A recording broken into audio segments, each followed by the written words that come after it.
একের পর এক খুন। প্রতিটি মার্ডার মনে হচ্ছিল স্বাভাবিক বা অ্যাক্সিডেন্ট। এমনকি পুলিশের কাছেও মনে হচ্ছিল মানুষগুলো স্বাভাবিকভাবেই মারা যাচ্ছে।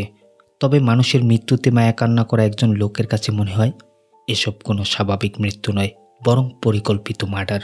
লোকটি একটি গোলক ধাঁধার মাঝে ভেসে যায়।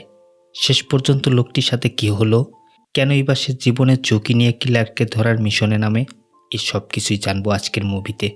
বলছিলাম রিসেন্ট মুক্তি পাওয়া মাথা ঘুরিয়ে দেওয়ার মতো সাসপেন্স থ্রিলার মুভি মৃত্যুঞ্জয়ীর কথা। অনেক রাত হয়ে গেছে। অচিত প্রতিদিনের মতো অফিস শেষে মেট্রো রেল ধরে বাড়ি ফিরছে। আজ অচিতের কাছে মনে হচ্ছে কেউ তাকে ফলো করছে। অচিত ভয়ে ভয়ে একেবারে জড়সড় হয়ে যায়। চারপাশে তাকালে কাউকেই দেখতে পায় না।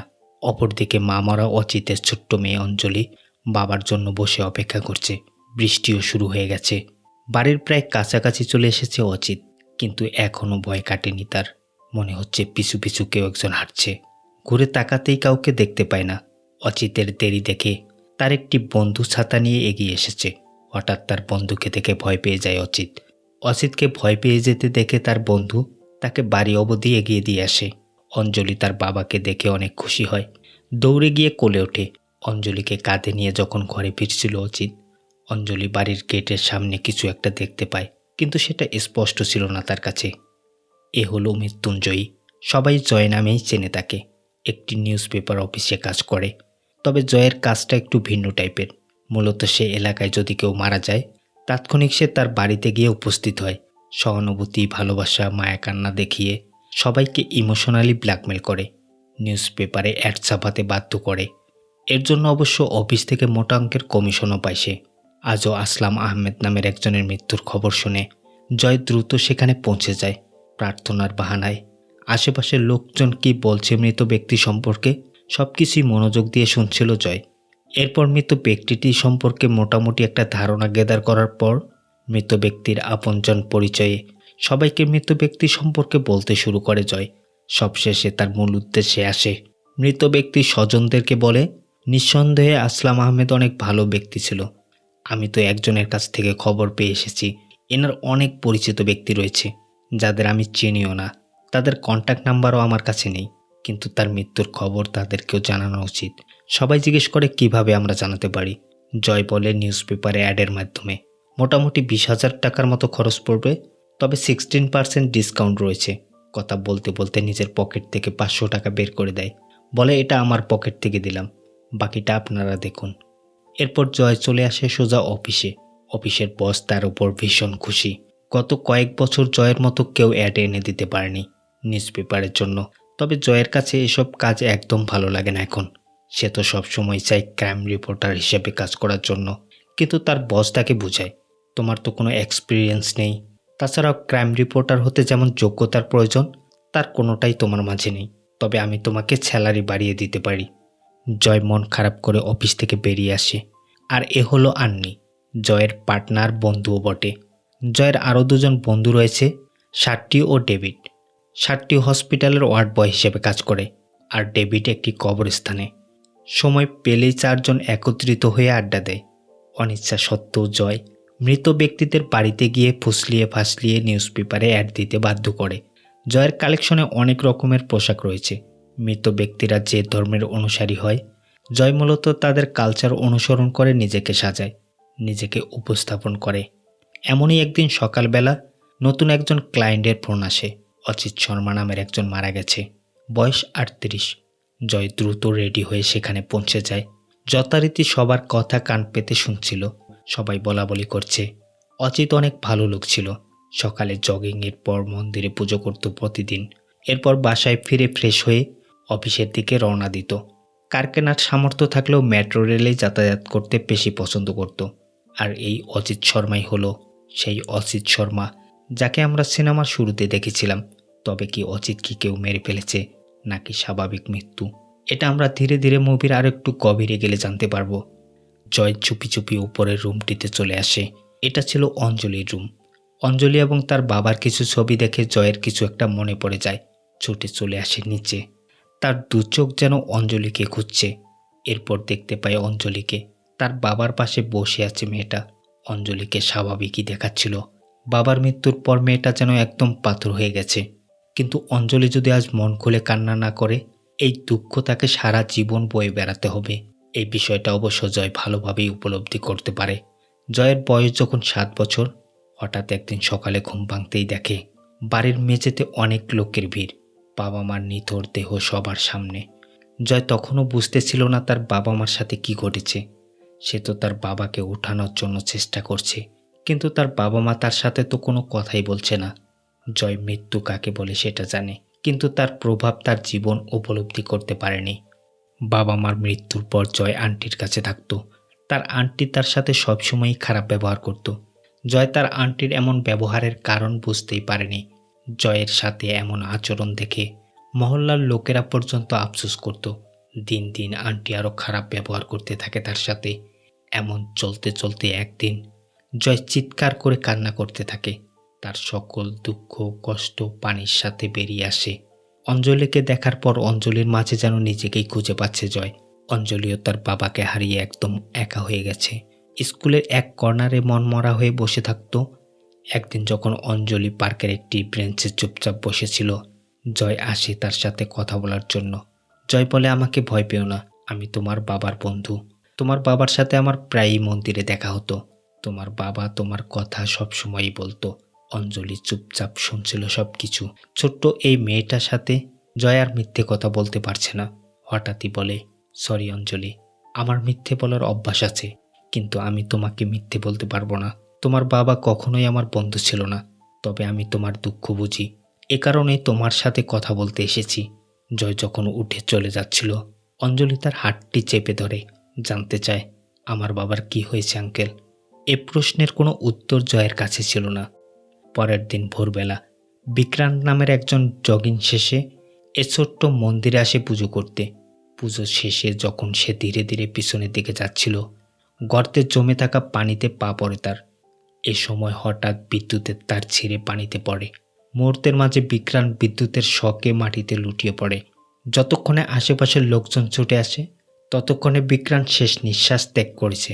এদিকে মৃত্যুর সংবাদ শুনে জয় বিক্রান্তের বাড়িতে এসে গেছে। লোকজন বলাবলি করছিল বিক্রান্ত অনেক ভালো খেলোয়াড় ছিল। এর পাশাপাশি সে বিবিএ ব্যাংকে জব করত, মেট্রোতেই যাতায়াত করত সব সময়। জয় যখন বিক্রান্তের একটু কাছাকাছি আসে, জয় লক্ষ্য করে বিক্রান্তের গলা এবং কাঁধে পোড়ার চিহ্ন। ঠিক এমন চিহ্ন দেখেছিল অজিতের গলায় এবং কাঁধে। দ্রুত ছুটে আসে ঘটনাস্থলে, ফ্রেন্ডকে ফোন করে জানতে চায় কিছুদিন আগে যে অজিত শর্মা মারা গিয়েছে, তার মৃত্যু আসলে কিভাবে হয়েছে। তার ফ্রেন্ড জানায় সকালে জগিং শেষে সে মন্দিরে গিয়েছিল, তখন হঠাৎ বৈদ্যুতিক শকে তার মৃত্যু হয়। ঠিক একইভাবে বিক্রান্ত মারা গেছে। জয়ের কাছে এটা স্পষ্ট, এটা কোনো অ্যাক্সিডেন্ট নয়। নিশ্চয়ই তাদের দুজনকে পরিকল্পনা করে খুন করা হয়েছে। যদি এটা অ্যাক্সিডেন্টই হবে, তাহলে দুজনের কাঁধ এবং গলার চিহ্ন কিভাবে একই হবে। এদিকে এসিপি সীতা যখন ক্রাইম স্পট পরিদর্শন করে, তার কাছেও কিছুটা সন্দেহ মনে হচ্ছে। যদিও সে ক্রাইম স্পটে কোনো আলামত খুঁজে পায় না। আগামীকাল বিক্রান্ত বিবিএ ব্যাংক কর্মকর্তাদের বিরুদ্ধে সাক্ষী দিত। তার আগেই বিক্রান্তের মৃত্যু। রিপোর্টারদের প্রশ্ন ছিল, তাহলে বিক্রান্তকে কেউ কি পরিকল্পনা করে খুন করেছে? প্রেস ব্রিফিংয়ে কমিশনার এটা অ্যাক্সিডেন্টই বলছিল, তবে সীতা বলে এটা মার্ডার হতে পারে, তবে তদন্তের পরেই আমরা বলতে পারবো।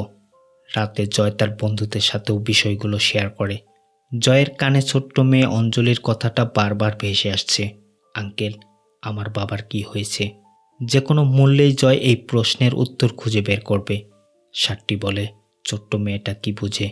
শুধু তার কথাতেই তুই অ্যাক্সিডেন্টকে মার্ডারে পরিণত করবি? জয় বলে, দেখ, যদি এটা পরিকল্পিত মার্ডার না হবে, তাহলে দুজন ব্যক্তি একই জায়গায় একই সময়ে একইভাবে কিভাবে মারা যেতে পারে? শুধু যে জয় এমনটা ভাবছে এরকমও নয়। এসিপি সীতারও সন্দেহ এটা মার্ডার। পরের দিন সকাল হতে না হতেই ইনভেস্টিগেশনের জন্য অনেক পুলিশ এসে জমা হয়েছে। এখানে এসিপি সীতাও রয়েছে। জয় এসিপির সাথে কথা বলার জন্য আসে। সীতা ভেবে নেয় জয় কিছু একটা দেখেছে, তাই তাকে বলে, তুমি কি দেখেছো? নির্ভয়ে বলতে পারো। জয় বলে, আমি কিছু দেখিনি ম্যাডাম, তবে আপনি যেমনটা বলেছেন বিক্রান্ত কোনো অ্যাক্সিডেন্টে মারা যায়নি, তাকে খুন করা হয়েছে। এ সময় হঠাৎ করে কনস্টেবল মূর্তি চলে আসে। জয় নিজেকে আড়াল করার চেষ্টা করছে, এরপরও মূর্তি তাকে দেখে ফেলে। মূর্তি বলে, কিরে, তুই এখানেও চলে এসেছিস? এটা শোনার পর সীতা জিজ্ঞেস করে, তুমি একে চেনো? মূর্তি বলে, একে কে না চেনে ম্যাডাম, যেখানে ডেড বডি সেখানেই জয়। জয় বলে, ম্যাডাম আপনি আমাকে বিশ্বাস করতে পারেন, এটা নিশ্চয়ই কোনো মার্ডার হবে। ঠিক এমন একটি অ্যাক্সিডেন্ট কয়েকদিন আগে হয়েছে অজিত শর্মা নামের একজন লোকের সাথে। একই জায়গায় একইভাবে সেও মারা গেছে। এ সময় কমিশনারের ফোন আসে। ওপর থেকে অনেক চাপ। কেসটি অ্যাক্সিডেন্ট দেখিয়ে দ্রুত ক্লোজ করতে বলে কমিশনার। সীতা জয়ের কোনো কথা না শুনে লোকাল থানায় কমপ্লেন করতে বলে, কিন্তু জয় বারবার রিকোয়েস্ট করতে থাকে, থানাতে আমার কথা কে শুনবে ম্যাডাম, প্লিজ আমাকে বিশ্বাস করুন। সীতা তখন কনস্টেবল মূর্তিকে বলে জয়কে বের করে দিতে। জয়কে যখন মূর্তি নিয়ে যাচ্ছিল হঠাৎই জয় পড়ে যায়। সীতারও একটু খারাপ লাগে। ছেলেটাকে এভাবে বের করে না দিলেও পারত। আন্নি পূর্ব থেকে চায়ের দোকানে বসেছিল। কাদামাখা অবস্থায় জয়ও জয়েন করে। জয়ের এমন অবস্থা দেখে আন্নি বলে, ইনভেস্টিগেশন শুরু করার আগে শেষ হয়ে গেল। জয় বলে, কে বলেছে শেষ? যখন আমি বলবো শেষ, ইনভেস্টিগেশন তখনই শেষ হবে। এরপর তারা দুজন মন্দিরের পাশে একটি ভিক্ষুকের কাছে যায়। চা এবং কিছু টাকা দিয়ে বলে, আমরা কিছু জানতে চাই আপনার কাছে। ভিক্ষুক বলে, কি জানতে চাস বল। জয় বলে, গতকাল একটি লোক এখানে মারা গেছে, আপনি কি তাকে চেনেন? ভিক্ষুক বলে, হ্যাঁ, লোকটি অনেক ভালো ছিল, প্রতিদিন সকালে জগিং করত, এরপর পুজো করে বাড়ি ফিরত। জয় জানতে চায়, আপনি কি আনইউজুয়াল কিছু দেখেছেন গতকাল? ভিক্ষুক একটু ভেবে উত্তর দেয়, হ্যাঁ, প্রতি 3 দিন পর পর একজন খাটো করে লোক মাহমুদ বৈদ্যুতিক লাইন এবং তারগুলো চেক করে রিপেয়ার করে, কিন্তু গতকাল একজন লম্বা লোক বৈদ্যুতিক তারগুলো চেক করে কিন্তু কোনো রিপেয়ার করে না, সোজা মন্দিরের কাছে গিয়ে প্রার্থনা করে, এরপর একটি কর্নারে দাঁড়িয়ে সব কিছুই অবজার্ভ করছিল। জয় জানতে চায় কি অবজার্ভ করছিল। ভিক্ষুক জানায়, টেম্পেল। অনেকক্ষণ দাঁড়িয়েছিল লোকটি, এমনকি বিক্রান্তের মৃত্যুর সময়ও লোকটি দাঁড়িয়ে অদ্ভুতভাবে হাসছিল। জয় বুঝতে পারে বিক্রান্তের মৃত্যুর পিছনে এই লোকটির কোনো কানেকশন রয়েছে। লোকটি সম্পর্কে আরও ডিটেলসে জানতে চায়। ভিক্ষুক জানায়, লোকটির মাথায় টাক রয়েছে, মোটা চশমা পরে, বাম পা পঙ্গু। এ হলো বশির। এই এরিয়ায় যে খুনগুলো হয় তার কন্ট্যাক্ট নেয় বশির, এরপর কন্ট্যাক্ট কিলার দিয়ে খুন করে। বিবিএফ ব্যাংকের একজন কর্মকর্তা বশিরকে ফোন করে, বলে এসিপি সীতা ইনভেস্টিগেশন করছে, আমরা ধরা পড়ে যাব না তো? বশির বলে, নিশ্চিন্তে থাকেন স্যার, আপনি খুনের কন্ট্যাক্ট কোনো সাধারণ মানুষকে দেননি, দিয়েছেন সাধুকে, যে তার কাজ এতটা নিখুঁতভাবে করে যে কোনো প্রমাণ কেউ কখনো খুঁজেই পায়নি, পাবেও না। এদিকে জয় মনে মনে স্থির করেছে অঞ্জলির প্রশ্নের জবাব যে কোনোভাবেই সে খুঁজে দেবে। তবে যেখানে অ্যাক্সিডেন্ট হয়েছে তার আশেপাশে কোনো সিসি ক্যামেরাই নেই, যেটা রয়েছে তা দিয়ে অ্যাক্সিডেন্টের জায়গাটা ভালোভাবে কভার হয়নি। আন্নি বলে, এখন তাহলে আমরা কি করব? জয় বলে, এখানে যদি কেউ দেখে থাকে কিছু, তাহলে এই সিকিউরিটি গার্ডটি দেখতে পারে। তবে এখন তো দিন, ঘটনাটি ঘটেছে রাতে, রাতের শিফটের সিকিউরিটি গার্ড আসলেই তার কাছে আমরা কিছু না কিছু জানতে পারবো। এরপর দীর্ঘক্ষণ অপেক্ষা। সন্ধ্যা নামতেই সিকিউরিটি গার্ডের দেখা পাওয়া যায়। গার্ডকে জয় জিজ্ঞেস করে, কিছুদিন আগে অজিত শর্মা নামের একজন মন্দিরের পাশে মারা গেছে, আমরা তার সম্পর্কেই কিছু জানতে এসেছি আপনার কাছে। সিকিউরিটি গার্ড জানতে চায় আপনারা কারা। নিজেদের পরিচয়ে গোপন রেখে জয়রা বলে, আমরা ইন্স্যুরেন্স কোম্পানি থেকে এসেছি, আমাদের কাছে মনে হচ্ছে এটা অ্যাক্সিডেন্ট নয়, বরং মার্ডার হতে পারে, আপনি কি তার সম্পর্কে কিছু জানেন? গার্ড বলে, এর আগে যেখানে আমি কাজ করতাম স্যারও সেখানেই কাজ করত, তিনি অনেক ভালো লোক ছিলেন, আমার মনে হয় তাকে কেউ মারতে পারে না। জয় জানতে চায়, ঘটনার সময় আপনি কি মাথায় টাক, মোটা চশমা পরা, এক পা পঙ্গু এমন কোনো লোককে দেখেছেন?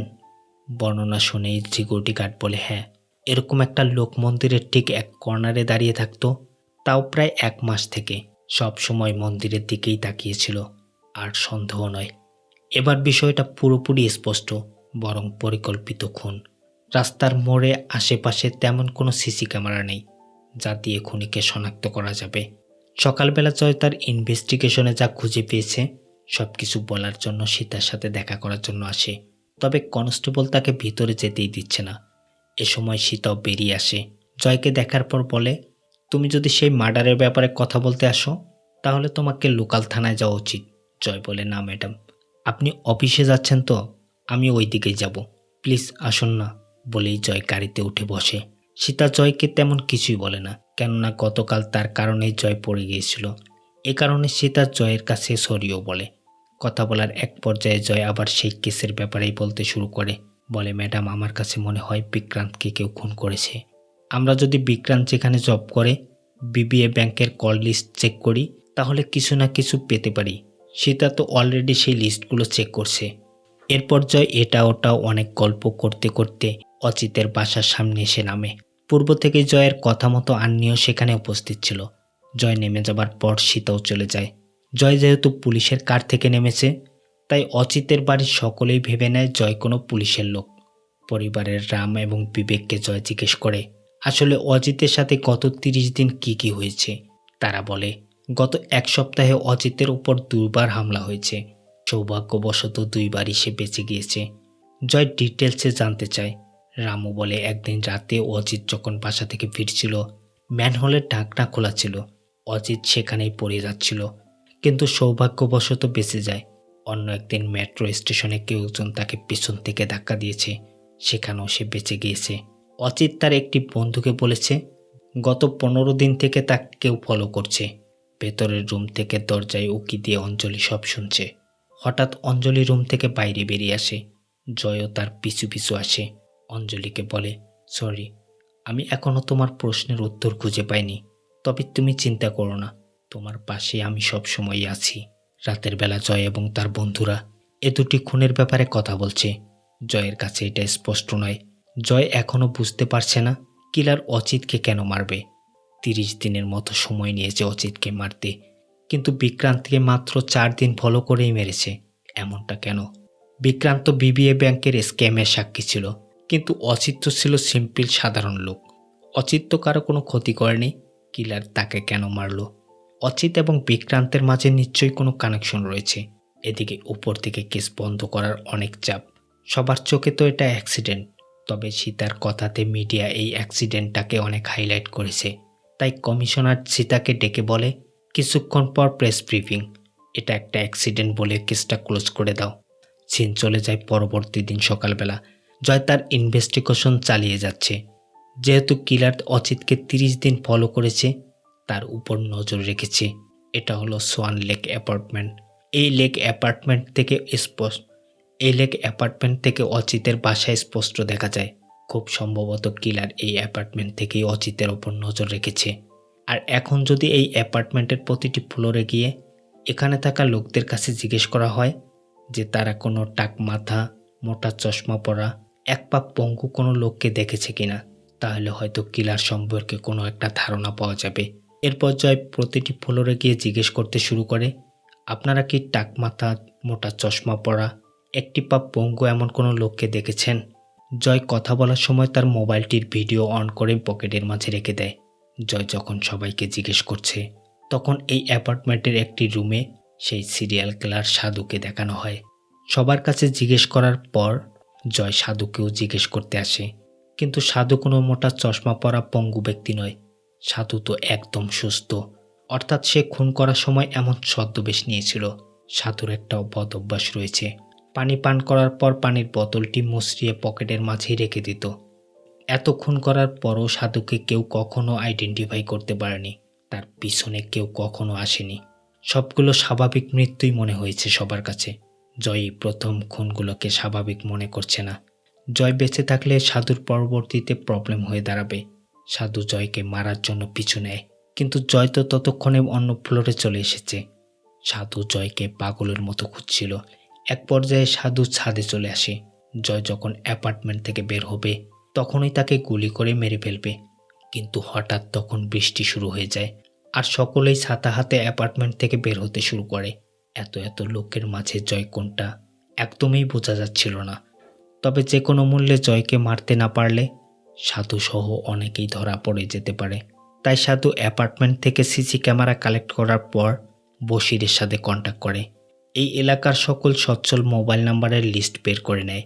জয় যখন এই অ্যাপার্টমেন্টে এসেছিল 9টা থেকে 9:30 দিকে ফোনে কথা বলেছে সে।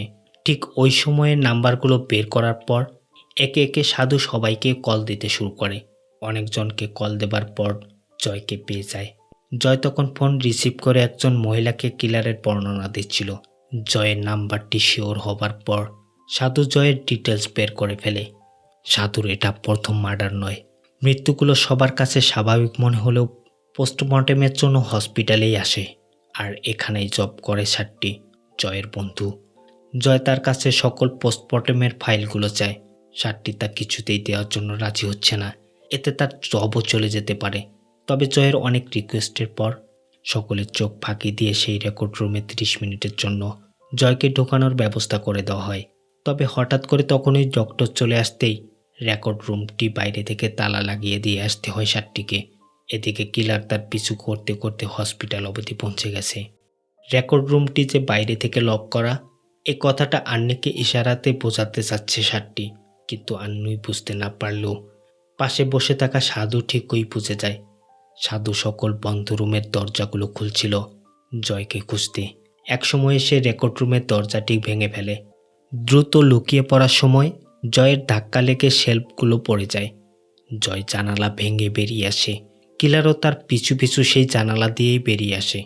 তবে রেকর্ড রুমের যে কিলার ঢুকেছে তার পিছু করেছে, এটা জয় জানতই না। ঠিক এই সময়ে জয়ের কাছে একজন ফোন করে জানায় নতুন একটা ক্লায়েন্ট পাওয়া গেছে। জয় বাথরুমে ঢুকে পড়ে। এদিকে কিলার তখনও তাকে ফলো করছে। বন্দুক তাক করে বাথরুমের দরজার দিকে এক নজরে তাকিয়ে আছে, কিন্তু অনেকক্ষণ যাবার পরও জয় ভেতর থেকে বের হচ্ছে না। সাধু বাথরুম চেক করার পর জয়কে পায় না।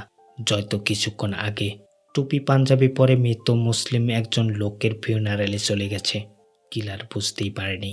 এদিকে পুলিশ ইন্সপেক্টর সীতার সাথে যার বিয়ের কথা চলছে, আজ সেই লোকটির সাথে দেখা করতে এসেছে সীতা একটি রেস্টুরেন্টে। জয় কমিশনার অফিসে ফোন করে সীতার লোকেশন জেনে সোজা চলে এসেছে সেই রেস্টুরেন্টে। সীতাকে বলে আপনার সাথে আমার পার্সোনাল কিছু কথা আছে। সীতা বলে এখানে নয়, আমার অফিসে এসো, কথা বলবো। জয় শুধু অচিত এবং বিক্রান্তের বিষয়ে কথা বলতে আসেনি। হসপিটাল থেকে পোস্টমর্টেমের রিপোর্টগুলো অ্যানালাইজ করে জয় জানতে পেরেছে 26 জানুয়ারিতে মালকাগিরির কর্পোরেটর অ্যাক্সিডেন্টে মারা গিয়েছে। অচিত এবং বিক্রান্ত মারা যাওয়ার ঠিক 7 দিন আগে। জয় সীতাকে এটা বলে শুধু তাই নয়, বিবিএ ব্যাংকের বিরুদ্ধে যারা যারা দাঁড়িয়েছিল এ পর্যন্ত সবার ওই মৃত্যু অ্যাক্সিডেন্টই হয়েছে। দেখতে মৃত্যুগুলো স্বাভাবিক মনে হলেও এগুলো প্রতিটি এক একটি প্ল্যানিং মার্ডার। সীতা এগুলো একদম বিশ্বাস করছে না। এক পর্যায়ে বিরক্ত হয়ে কনস্টেবলকে ডেকে জয়কে বের করে দিতে বলে। তবে জয় চলে যাবার আগে তার কালেক্ট করা ফাইলগুলো সীতার জন্য রেখে যায়। সময় পেলে সীতা যেন এগুলো দেখে নেয়। জয় যখন বাইরে কোথাও যায়, রুমটি লক করে চাবি উপরেই রেখে দেয়। কিলার দূর থেকে সবই দেখে। জয় বাড়ি থেকে বের হবার পরপরই সাধু ভিতরে ঢুকে যায়। জয় সেই ক্রাইম ফাইলগুলো সিলিংয়ের সাথে সুন্দরভাবে সাজিয়ে রেখেছে তার ইনভেস্টিগেশনের সুবিধার্থে। সব কিছু নজরে আসে সাধুর। এর কিছুক্ষণ পর জয় যখন বাসায় ফিরে, সে লক্ষ্য করে চাবিটি তার রেখে যাওয়ার স্থানে নেই। তখনই তার মনে সন্দেহ জাগে, কিলার নিশ্চয়ই তার ঠিকানা বের করে ফেলেছে। দেখা যায় কিলার একটু দূরে বসে চা খাচ্ছে এবং দেখছে। জয় চাবিটা হাত থেকে ফেলে দেয়, ওঠানোর বাহানায় নিচে বসে যায়। জানালার গ্লাস ভাঙলে বুঝতে পারে ভেতর থেকে গ্যাসের গন্ধ আসছে। কিলার গ্যাস সিলিন্ডার লিক করে রেখেছে। রুমের মাঝে ঢুকলেই দুর্ঘটনা ঘটতে পারে। এটাও বুঝে যায় কিলার নিশ্চয়ই আশেপাশে রয়েছে। জয় দরজা না খুলে রাস্তা দিয়ে হাঁটতে থাকে। কিলারও তার পিছু নেয়। জয় একটু দূরে যাবার পর ট্রাফিক পুলিশকে সজোরে চড় মেরে বসে। সঙ্গে সঙ্গে ভিড় জমে যায়। কিলার শ্যুট করতে গিয়েও করতে পারে না। সাধু একটু দূরেই দাঁড়িয়ে আছে। জয়ের ধারণাটা ঠিক ছিল। এদিকে পুলিশের গায়ে হাত তোলার জন্য জয়ের জেল হয়। জয় জেলের মাঝে বসে বসে ভাবতে শুরু করে সে কিলারের কাছাকাছি কিভাবে পৌঁছাবে। বাইরে সাধু ও জয়ের ছাড়া পাবার অপেক্ষা রয়েছে। জয়কে যে জেলের মাঝে রাখা হয়েছে সেখানে একজন কন্ট্যাক্ট কিলারও রয়েছে। জয় তাকে বলে কেউ আমাকে মারতে চায়। সেই কন্ট্যাক্ট কিলারটি বলে এসব তুই আমাকে কেন বলছিস? জয় বলে তুমি জীবনে অনেক মানুষকে মেরেছ, এটাই প্রথম সুযোগ তোমার হাতে কারো জীবন বাঁচানোর। এর দ্বারা তুমি তোমার পাপের প্রায়শ্চিত্ত করতে পারবে। তুমি শুধু আমাকে এটা বলো, সাধারণত কন্ট্যাক্ট কিলাররা কিভাবে কাজ করে? সেই কন্ট্যাক্ট কিলারটি কনভিন্স হয়, বলে প্রতিটি কন্ট্যাক্ট কিলারের প্যাটার্ন আলাদা, তবে দুটি জিনিস তাদের মাঝে একই। তারা তাদের আইডেন্টিটি লুকিয়ে রাখে। যদি কেউ তা জানতে পারে, মনে করো এটাই তার শেষ দিন। আর প্রতিটি কন্ট্যাক্ট কিলারের হ্যান্ডেলার রয়েছে, তার মাধ্যমে কন্ট্যাক্ট কিলার ডিল করে থাকে। একমাত্র হ্যান্ডেলারই তার পরিচয় জানে। বশিরের মাধ্যমে কিলার কন্ট্যাক্ট পেত। নতুন একটি কন্ট্যাক্ট এসেছে, বশির একটি ছোট্ট ছেলের মাধ্যমে যাকে খুন করা হবে তার ডিটেলস পাঠিয়ে দেয় মার্কেটের একটি বক্সে রাখার জন্য। কিন্তু হঠাৎ বশিরের কাছে আজ সাধু এসেছে। সাধু এটা ভালোভাবেই জানতো। তার কাছে পৌঁছানোর একমাত্র উপায় হলো বশির। আর বশিরই যদি দুনিয়াতে না থাকে, তার কাছে পৌঁছানো একেবারেই অসম্ভব। বশিরকে সে মেরে ফেলে। এদিকে জয় সীতাকে কল করে সবকিছুই বলে। দয়া করে রেকর্ডগুলো আরেকবার চেক করে দেখুন ম্যাডাম। কন্ট্যাক্ট কিলারের হ্যান্ডেলার মাধ্যমে কন্ট্যাক্ট নিয়ে থাকে। জয় তার বাসার সিলিন্ডার লিকেজের কথাও বলে। সীতা একজন কনস্টেবলকে পাঠায় বাসায় চেক করার জন্য। দেখা যায় জয় যা বলছে সবকিছুই সত্য। এরপর পুরনো রেকর্ডগুলো ঘাটাঘাটির পর বশিরের নাম সামনে আসে। বশির একটা পানের দোকান চালাতো, কিন্তু গত রাতে বশির মারা গেছে। সবাই ধারণা স্বাভাবিকই মৃত্যু। পরের দিন জয়কে জামিনে বের করে সীতা। এরপর সোজা বশিরের দোকানে যায়। বশিরের এই রুমটিতে কোনো সিসি ক্যামেরা নেই। ভালো করেই খোঁজা হচ্ছিল চারিদিকটা। জয় লক্ষ্য করে রেজিস্টার খাতা থেকে একটি পেজ ছিঁড়ে নেওয়া হয়েছে। টেবিলের নিচ থেকে একটি স্টিকার নোট পাওয়া যায়, যেখানে লেখা ছিল মান্দা মার্কেট 6 PM। জয় বলে এসব কন্ট্যাক্টের কারণে হয়েছে, নিশ্চয়ই কন্ট্যাক্ট ডিল করার জন্য কিলার মান্দা মার্কেট 6 PM যাবে। এর আগে আমরা যদি কিলারকে ধরার ফাঁদ পাতি, হয়তো আমরা তাকে ধরতে পারবো আজ। জয়ের কথা মতো মার্কেটের আনাচে কানাচে সবাই সিভিল ড্রেসে অপেক্ষা করতে থাকে। দেখা যায় যথারীতি কিলারও সেখানে পৌঁছে গেছে। জয় এবং সীতার টিম এখনও মনে করে কিলার একজন টাক পঙ্গু ব্যক্তি, তাই তারা এরকম কোনো ব্যক্তিকেই খুঁজছিল। এ সময় সাধু হঠাৎ জয়কে দেখতে পায়। সে চাচ্ছিল জয়কে এখানেই মেরে ফেলতে, কিন্তু আশেপাশে খেয়াল করলে দেখতে পারে অনেক পুলিশ রয়েছে এখানে। কিলার এটা নিশ্চিত ছিল তাকে কেউ চেনে না। সবাই পঙ্গু মোটা চশমা পরা ব্যক্তিকে খুঁজছে।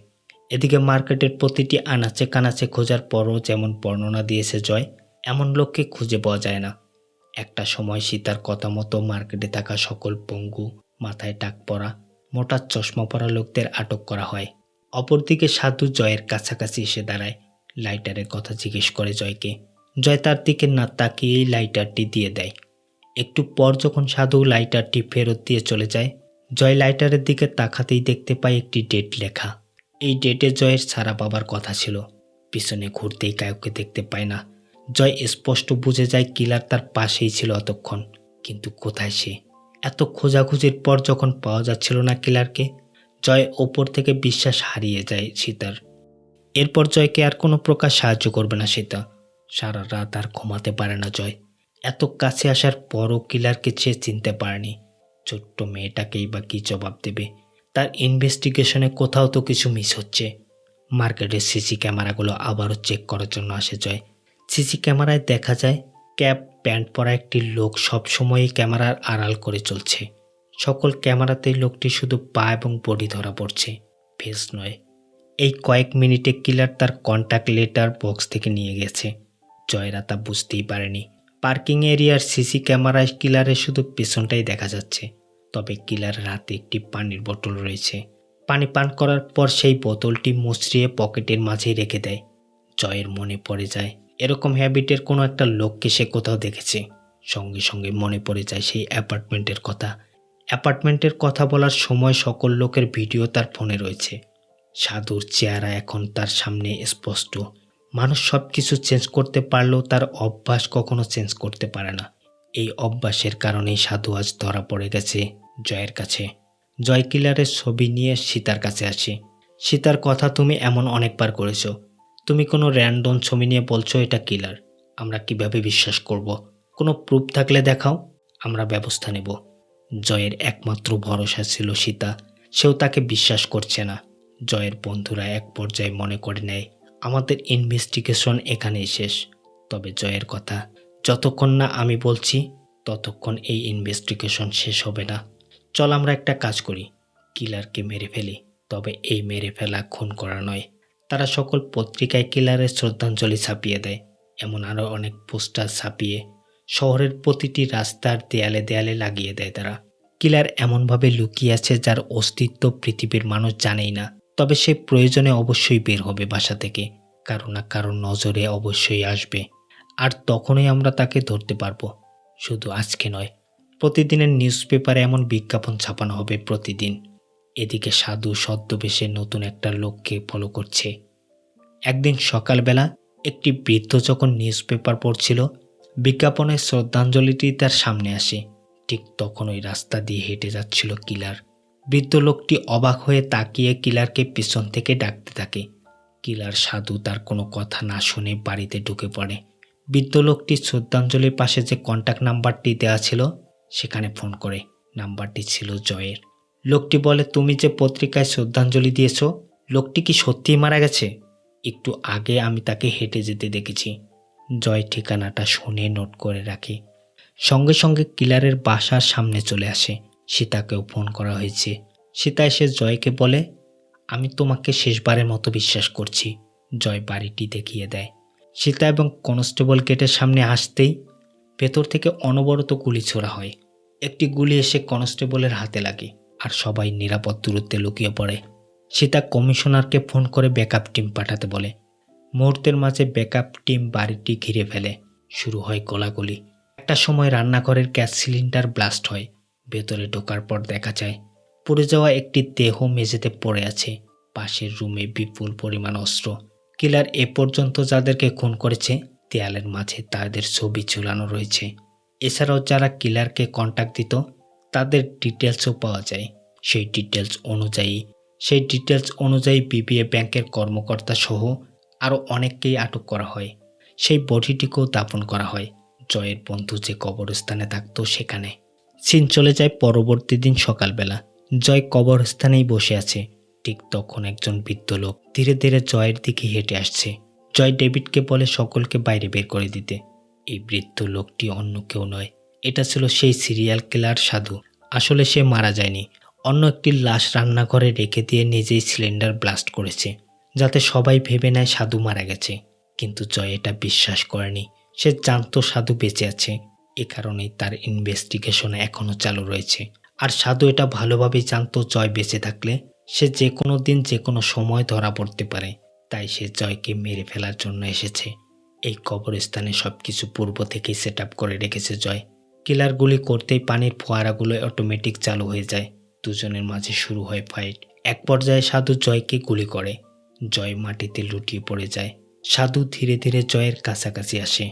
ওয়ালের মাঝে রাখা একটি পানির বোতল থেকে সাধু পানি পান করে। এটা তার পূর্বের অভ্যাস। তবে জয় এতটুকু ভয় পাচ্ছে না। উল্টো বলে, আমি জানতাম তুই ওই পানি পান করবি, তবে আমি এটা শিওর ছিলাম না তুই আমাকে মারার পর পানি পান করবি নাকি মারার আগে। এটা কোনো সাধারণ পানি নয়, এটা এমন একটা পয়জন যা পান করার পর 15 সেকেন্ডের মধ্যে সকল অঙ্গ প্রত্যঙ্গ কাজ করা বন্ধ করে দেবে আর মুহূর্তের মাঝেই মৃত্যুর কোলে ঢলে পড়বি।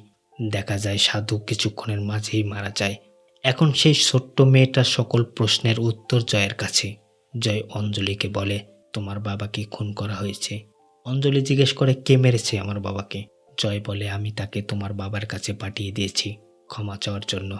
আমি জানি তোমার বাবা আর কখনো ফিরে আসবে না। আমিও ঠিক তোমার মতোই আমার বাবা মাকে হারিয়েছি ছোটবেলায়। তুমি আর তোমার বাবার জন্য কখনো অপেক্ষা করো না। এসব শোনার পর ছোট্ট মেয়েটা আজ মন খুলে কাঁদে, চিৎকার করে কাঁদে। আর ঠিক এটাই চেয়েছিল জয়। তো বন্ধুরা, মুভিটি কেমন ছিল জানাতে ভুলবেন না কিন্তু। দেখা হচ্ছে পরবর্তী ভিডিওতে।